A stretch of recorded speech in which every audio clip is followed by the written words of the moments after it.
کبھی مسلمان کی رد نہیں جاتی. مسند احمد میں حدیث ہے کہ مسلمان کی دعا کبھی بھی رد نہیں جاتی, یہ ذہن میں رکھیے گا. نبی علیہ السلام فرمایا کہ وہ 3 طرح سے قبول ہوتی ہے, یا جو کچھ مانگا وہ مل جائے گا, یا اس کے بدلے کوئی بہتر نعم البدل مل جائے گا, کوئی مصیبت بھی ٹال سکتی ہے, اور اگر یہ نہ ہوا تو وہ تمہاری دعا قیامت کے دن کے لیے سٹور کر دی جائے گی, تمہیں اجر ملے گا. لہذا یہ تو اپنے دماغ سے نکال دیں کہ دعا ریجیکٹ ہوتی ہے, دعا کبھی بھی ریجیکٹ نہیں ہوتی. دوسری بات, دعا کرنا آپشنل نہیں ہے, یہ مسلمان پہ فرض ہے. جو مسلمان دعا نہیں کرتا وہ اللہ کا نافرمان ہے, اللہ تعالیٰ کا باغی ہے, اللہ تعالیٰ اس سے ناراض ہوتا ہے. ادعونی استجب لکم ان الذین یستکبرون عن عبادتی, سورہ المؤمن کی آیت نمبر 60 ہے. اے میرے بندو مجھ سے مانگو, جو لوگ مجھ سے دعا کرنے میں تکبر کرتے ہیں میں انہیں ذلیل و خوار کر کے جہنم میں داخل کروں گا. دنیا کے بادشاہ تو مانگنے پر ناراض ہوتے ہیں, اور ہم اس بادشاہ کی عبادت کرتے ہیں کہ جس سے نہ مانگا جائے تو وہ ناراض ہوتا ہے. یہ ضروری ہے.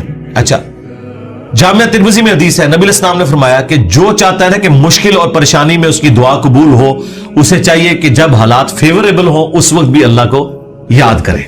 ہاں, دعا سے اپنے آپ کو بے نیاز نہیں کرنا. ٹھیک ہے. پھر دیکھیں سورہ البقرہ کی 186 آیت مشہور, وَإِذَا سَأَلَكَ عِبَادِي عَنِّي فَإِنِّي قَرِيبٌ أُجِيبُ الدَّعْوَةَ الدَّاعِي إِذَا دَعَانِ.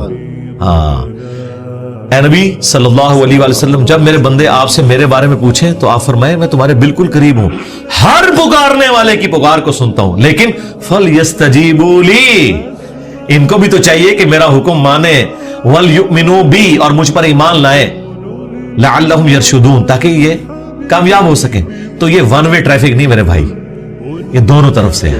اس طرح نہیں ہوگا کہ آپ نافرمانیوں کی زندگی گزاریں اور پھر آپ باغیوں والی زندگی گزاریں اور پھر دوستیاں بھی نمانے کی کوشش کریں. پھر دعا کا ایک پروٹوکول ہے. جامعہ ترمذی میں حدیث ہے, نبی علیہ السلام بیٹھے تھے, سیدنا ابوبکر سیدنا عمر بیٹھے تھے, ایک شخص آیا, اس نے نماز پڑھی اور ڈائریکٹ اللہ سے مانگنا شروع کر دیا. نبی علیہ السلام نے فرمایا سائل نے جلدی کی. پھر ایک اور شخص آیا, اس نے نماز پڑھی, اللہ کی حمد کی, پھر دروشی پڑھا, تو آپ نے فرمایا سل تعطا, سل تعطا, مانگ تجھے دیا جائے گا, مانگ تجھے دیا جائے گا. اور دوسرے بندے کو آپ نے بلا کے کہا کہ جب دعا کرو پہلے اللہ کی حمد کرو, پھر دروشی پڑھو, پھر اللہ سے مانگو.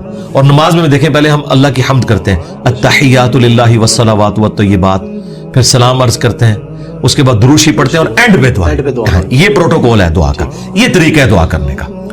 آپ نے دعا اس طریقے سے اللہ کے حضور پیش کرنی ہے تو دعائیں اللہ تعالیٰ قبول فرمانے والا ہے. اور بعض اوقات انسان یہ چاہتا ہے کہ جو میں مانگ رہا ہوں نا یہی مجھے مل جائے. یہ سب سے بڑی انسان کی کمزوری ہے. میں اپنی زندگی میں کئی ایسی دعائیں جانتا ہوں جو میں آج کہتا ہوں کہ شکر ہے وہ قبول نہیں ہوئی, اور اس وقت اگر آپ مجھے پوچھتے تو میں کہتا کہ میری زندگی کی سب سے بڑی خواہش یہ ہے. میں نے خلاف کعبہ 2002 میں پکڑ کے دعا کی تھی کہ اے اللہ مجھے بریلوی مارنا, بجائے یہ کہنے کہ مسلمان مارنا. میں ایک فرقے کے لیے دعا کر رہا تھا. شکر ہے اللہ قبول نہیں کی تھی, تیری مہربانی. آندہ بھی کوئی دعا قبول نہ آئے تھے, اسی میں بہتری ہے جو قرآن میں ہے نا کہ جس چیز سے تم کراہت محسوس کر رہے ہوتے ہو عین ممکن ہے اس میں تمہارے لیے خیر چھپی بھی ہو. اللہ جانتا ہے, تم نہیں جانتے. بعض اوقات انسان کسی چیز میں کراہت محسوس کر رہا ہے, اس میں خیر چھپی بھی ہے, اور جس چیز کو محبت کی نظر سے دیکھ رہا ہے اس میں اس کے لیے شر چھپا ہوا ہے. اس کو ڈاکٹر ذاکر نائک نے بڑی مثال پیاری دی تھی کہ آپ کا امریکہ میں کوئی بزنس ہو اور آپ نے فلائٹ سے پہنچنا ہو, میٹنگ ہو آپ کی, اور وہ میٹنگ آپ اٹینڈ کریں تو آپ کو کروڑوں کا بزنس ملنے والا ہے, اور اگر رہ جائے تو آپ کا اتنا نقصان ہو جائے گا سارے بزنس مین کے لیے. آپ جیسے ہی ٹریفک کے لیٹ ہونے کی وجہ سے ایئرپورٹ پہنچے اور آپ کو پتا چلے کہ وہ جہاز اڑ گیا ہے جس میں آپ نے جانا تھا, تو آپ کہیں گے میری زندگی کی سب سے بری خبر تھی جو میں نے سنی.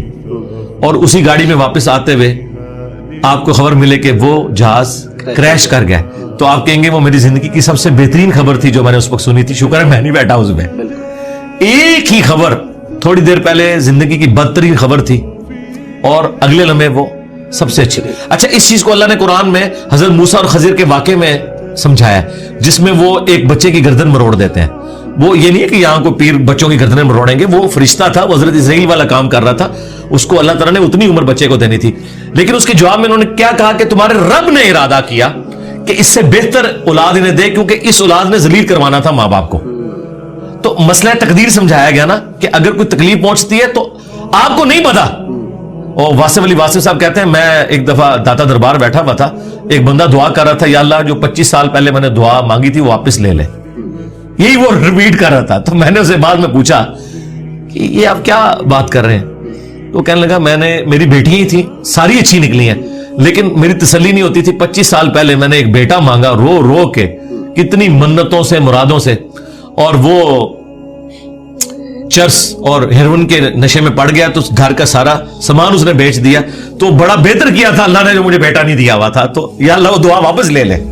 ٹھیک ہے, اس لیے آپ نے اپنے معاملات کو ذرا دیکھ کے بھی چلنا ہوتا ہے, لیکن دعا ضرور مانگے. اللہ تعالیٰ کے بارے میں پیسمسٹک نہ ہو, آپٹیمسٹک. نبی الاسلام کی حدیث ہے بخاری مسلم میں کہ کبھی یوں بھی دعا نہیں کرنی کہ اگر یا اللہ تو چاہے, اگر وگر نہیں, پورے پیشن سے مانگے, صحیح دعا مانگے. اور مسلم شریف میں حدیث ہے نبی الاسلام کہ ایک صحابی اتنے بیمار ہوئے کہ وہ ہڈیوں کا پنجر بن گئے. نبی الاسلام ان کی عادت کرنے گئے. آپ نے کہا کہ تو اللہ سے کیا مانگتا ہے یہ جو تیری حالت ہوئی ہوئی ہے؟ تو نے کہا یا رسول اللہ میں اللہ سے ایک ہی دعا مانگتا ہوں کہ اے اللہ جو تو نے مجھے آخرت میں عذاب دینا ہے نا دنیا میں ہی دے لے. نبی الاسلام نے کہا سبحان اللہ, اللہ پاک ہے, یہ تو نے کیا عقیدہ بنایا ہوا ہے. یعنی حضور جب حیران ہوتے تھے نا تو یعنی غلطیوں سے پاک تو اللہ ہی ہے, یہ کہتے تھے. وہ یہ تیرے اندر سکت ہے کہ تو دنیا میں بھی اللہ کا عذاب برداشت کر سکے, اور تجھے تو چاہیے تھا تو کہتا اللہم ربنا آتنا فی الدنیا حسنہ وفی الآخرۃ حسنۃ وقنا عذاب النار. اے اللہ مجھے دنیا میں بھی بھلائیاں عطا فرما, آخرت میں بھی بھلائیاں عطا فرما, اور آخرت کی سب سے بڑی بھلائی مجھے دے وقنا عذاب النار, جہنم کی آگ سے بچا لے. تو نبی الاسلام نے کہا یہ پڑھ. اس نے پڑھنا شروع کیا. صحابہ کرام کہتے ہیں کچھ دنوں بعد وہ ایسے ہو گیا جیسے مردہ زندہ ہو جاتا ہے, بالکل ٹھیک ہو گیا. ٹھیک ہے, تو اندازہ کریں کہ بعض اوقات ہماری اپنی مس ہینڈلنگ ہوتی ہے. پھر نبی الاسلام نے کچھ ہمیں راستہ بھی بتایا. بخاری مسلم میں حدیث ہے جس کی خواہش ہو کہ اس کی عمر دراز ہو جائے اور اس کے رزق میں برکت ہو, یہی دو دعائیں ہیں جس کے پیچھے لوگ درباروں پہ بھی جاتے ہیں, ادھر ادھر ذلیل ہوتے ہیں کہ جی صحت والی زندگی ہو, لمبی ہو, ظاہر انسان کے اندر اللہ نے خواہش رکھی ہے, اور فراخی ہو.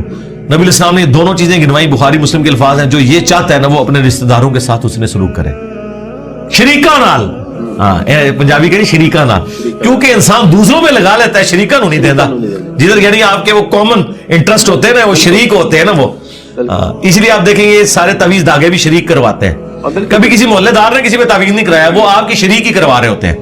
جہاں جیلسی فیکٹر تھا وہیں خرچ کرنے کے اوپر اللہ تعالیٰ نے اجر رکھا ہوا ہے, اور یہ آپ کے اوپر کتنی بڑی آزمائش ہے.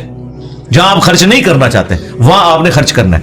اب جو آپ نے وسیلہ اور توسل کی بات کی, وہ صحیح بخاری میں حدیث ہے 1010 نمبر حدیث 1010 کہ حضرت عمر فاروق رضی اللہ تعالیٰ کے دور میں جب قحط پڑ جاتا تو وہ دعا کرتے اللہم, اللہ تعالیٰ کو مخاطب کر کے کہ اے اللہ انا کننا نتوسل الیک بنبینا, پہلے ہم تیرے نبی سے دعائیں کروایا کرتے تھے, اب ان کی وفات کے بعد ان کے چچا کو لے کے آئے, ان کی دعا کی برکت سے بارش نازل فرما, اور وہ بارش نازل ہو جاتی.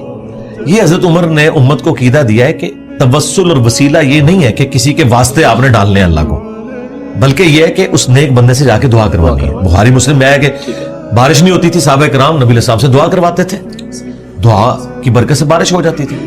اب قبر رسول پہ جا کے آپ نے نبی الاسلام سے کوئی نہیں مانگنا. ہاں وہ دعاؤں کی قبولیت کی جگہ ہے, وہاں کھڑے ہوں صلاۃ والسلام عرض کریں. 4 کتابوں میں موجود ہے, المصنف ابن ابی شیبہ میں, سنن کبری البیہقی میں, الموطا امام مالک میں, فضل الصلاۃ علی النبی کے اندر کہ صحابہ کرام اور خصوصاً ابن عمر کے بارے میں کہ مسجد نبوی میں وہ آتے, پہلے سفر پہ جاتے یا واپس آتے, پہلے مسجد نبوی میں 2 نفل پڑھتے اور قبر رسول پر آ کے عرض کرتے السلام علیک یا رسول اللہ, السلام علیک یا ابا بکر, السلام علیک یا عمر. ایک روایت میں السلام علیک یا ابتا, میرے باپ آپ پر سلام ہو. تو یہ صحابہ کرام کا طریقہ تھا, قبر رسول پہ حاضر ہونا, وہاں کھڑے ہو کر اللہ سے دعا مانگنی ہے. آپ نے کسی یعنی بزرگ سے یا پیغمبر سے ڈائریکٹ نہیں مانگنی, اور نہ واسطے ڈالنے. دیکھیں قرآن میں 40 کے قریب دعائیں آئی ہیں, سب ربنا کے ساتھ ہیں, کوئی وسیلے واسطے نہیں ہے اس میں. مجھے نہیں سمجھ آتی آپ وسیلے واسطے سے بھی آگے جا کے یہ ڈائریکٹ بزرگوں کو پکارتے ہیں, یا علی مدد کہتے ہیں, یا شیخ عبد القادر جیلانی مدد کہتے ہیں. ان سے پوچھو کہ اللہ کے بندو کیا مولا علی علیہ السلام نے کسی کا واسطہ ڈال کے کبھی دعا کی ہے یا اسے پکارا ہے؟ شیعہ کی جو سب سے اتھینٹک کتاب ہے نا مولا علی کے خطبات نہج البلاغہ, اس میں ایک خطبہ موجود ہے اپنے بیٹے کو انہوں نے کچھ نصیحتیں کی ہیں. اس میں انہوں نے کہا کہ حسن یاد رکھنا تم اس کی اولاد ہو جس نے عنقریب مر کے مٹی ہو جانا ہے. بقا صرف اللہ کی ذات کو ہے. حسن جب بھی تجھے مصیبت اور پریشانی ہو صرف اسی کو پکارنا.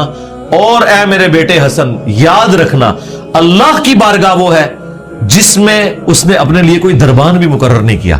تم ڈائریکٹ اللہ سے مانگو.